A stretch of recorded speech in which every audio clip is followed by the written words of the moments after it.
Vamos a responder comentarios, aclarando que no es nada en contra de la persona, sino una interpelación a su narrativa hispanista. ¿Por qué hablas español? No ensucies el idioma con tus babas. Si tanto odias el español, ¿por qué lo hablas? Y es que hablar español no contradice nuestra identidad mestiza. El mestizaje cultural y lingüístico es parte de nuestra historia y no hay ninguna contradicción entre hablar español y promover el idioma náhuatl. Ahora bien, la lengua española es producto de la historia.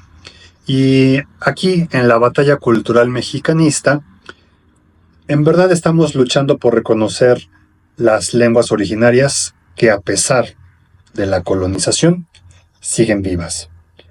Lo que buscamos no es atacar, sino interpelar una narrativa histórica que ha silenciado y borrado la riqueza cultural de los pueblos, es decir, los pueblos originarios. La historia nos pertenece a todos y visibilizar lo que se ha ocultado es esencial para construir una sociedad más justa.